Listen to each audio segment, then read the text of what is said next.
Alrighty then, we're going to be going over something that has been talked to death in the Rangers community for the past few days. It's whether or not the Rangers can, should, or will bring back Vladimir Tarasenko. Well, instead of me talking your ear off because every single point has been made to keep, to not keep, well, or to reacquire or not reacquire Vladimir Tarasenko, we're just going to look at Tarasenko the player and see if it's even worth reacquiring. So, as it was reported, Vladimir Tarasenko had a multi-year deal in place with the Carolina Hurricanes. He fired his agent, kicked him to the curb, said, "Smell you later." Now he's back to square zero. So where does that leave him? I don't know. When are we going to find out? No idea. However, what I do think is going to happen is that there's going to be a lot of talks, even more than we've already had in the past 24 hours, that Vladimir Tarasenko is coming back to the New York Rangers. I don't think it's going to happen, but people want to theorize. So we're going to objectively look at Vladimir Tarasenko. We're not going to say whether or not he should or will come back. We're going to talk about him, the player, and if it's worth bringing him back. I'm a big Vladimir Tarasenko fan. All these tabs pulled up are the tabs that we always look at together, and I am going to be looking at them for the first time with you. Vladimir Tarasenko this year had a steep decline in production, at least in goals. His 35 even strength points were not bad. Still good, but not bad. 14 power play points and a 10.7 shooting percentage. The shooting percentage is still good. 0.72 points per game. And only 8 PIMs. So, 3.8 hits per 60. For a guy that's scoring, that's not bad. That's still really low, but it's not awful. 1.86 blocks per 60 is pretty damn low. 1.34 giveaways per 60 is surprisingly low. That is really good for a guy that's constantly making plays or trying to make plays with the puck. It's actually very impressive. The 1.24 takeaways per 60 is not ideal. You'd like that number to be a little bit higher, like the 1.5 range. But that's still not bad. That is still not bad at all. And honestly, it does not miss the net very much for a guy that shoots the puck as often as he does. So far, liking the stats for Mr. Tarasenko. The net penalties per 60, 0.67. No shit. Excuse my language. What does that stack in the rest of the league? Let's do minimum 41 games played. I want to see net penalties per 60. That's up there in the league. That's tied for 26 in the entire league. That's impressive. My boy Jared McCann right there. I love Jared McCann. That's actually really impressive. All 3 Rangers at one point, and we'll all be former Rangers now. We should just get Ehlers instead. About that one. That's actually pretty impressive. Penalty differential for Vladimir Tarasenko. I did not know that. Anyways, yeah, penalty differential and ooh.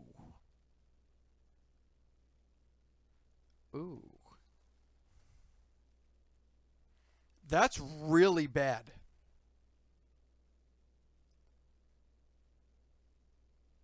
That is really bad.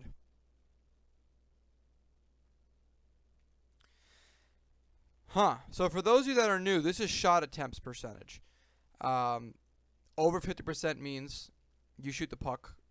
Your team is generating more shots on net than the other team when you're on the ice. 44.5 is like really low. Tied in behind, the numbers go up, which is to be expected because the other team's defending and you should be pushing. But that's still really low. I mean, when it's behind, you should be over 50% especially for a goal scorer.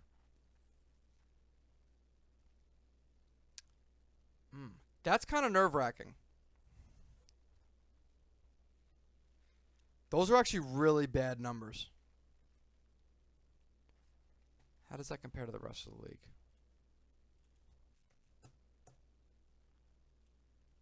44.5.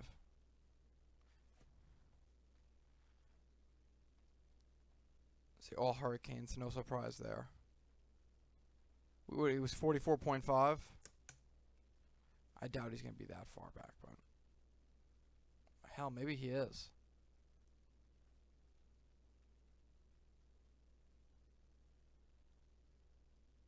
Wow. 543rd in the league. I'm sorry, tied for 539th. Right, that's such a big upgrade. Wow. That's bad. What about if we just do forwards?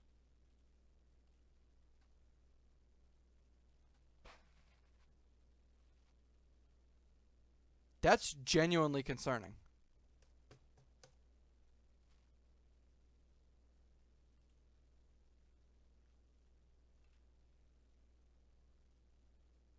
Wow. 361st.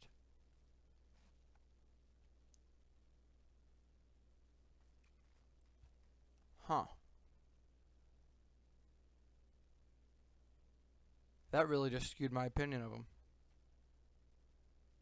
That is really bad. Man, we look at the names that are around him. It's not even like it's like a common thing amongst goal scorers. So amongst forwards with a minimum of 41 games played, he's what? Is it 407? He's in the bottom 11% of the league. That is really bad. That is actually awful. Wow, that really just skewed my opinion because I was about to just go on a giant rant as to why the Rangers should keep him, and now I'm not so sure. Ryan Reeves had a better... Wow. Go Chaplin. Good... Oh.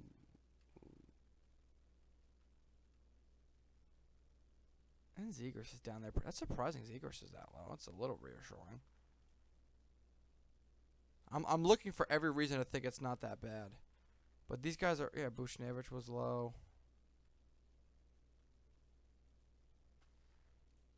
I'm just going to call it there. That kind of caught me off guard. That messed up what I had planned for this video. Wow. Okay.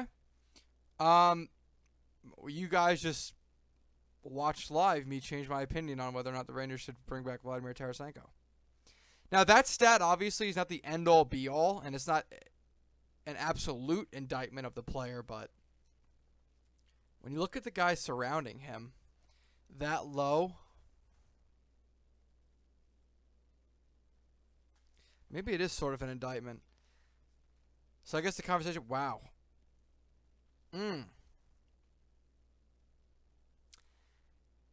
Wow. Okay, look. Let's have this conversation in the comments down below. That really threw me off. That was really bad. Wow. Like, everything was good except for that. Man, my opinion of Tarasenko really just changed. Let's talk about this in the comments down below. That threw me off. That really just threw off this whole video. But this is why we do stuff. This is why I do stuff like this, because I don't want like a script. I want to be able to look at stuff and like experience it for the first time with you guys, because that kind of just threw me off. That was kind of nuts. Let's talk about this in the comments down below. This is gonna be a short one. Yeah, I'll see you guys there. Bizarre video. Love you guys. Thanks for watching. Thanks for all the support lately. It's been great. Surprising how I went from just really some 15-year-old Jamoke, which is what I was when I started this channel. I was even 14 years old, and now like I'm going on these podcasts with these guys, and we're building a community. It's a lot of fun, guys. I just really want to say thank you very much for all the support. I do love you guys very much. It's hard to express it as someone with less than 600 subscribers, but it does mean the world to me. And when I get comments, you don't understand the feeling it gives me. My heart sinks. I get so happy. Heart sinks in a good way. You get the little pit in your stomach. So thank you guys for the support. It really does mean a lot. But I'll talk to you guys in the comment section down below. This will be an interesting video, an interesting comment section. I will see you guys there. What a day.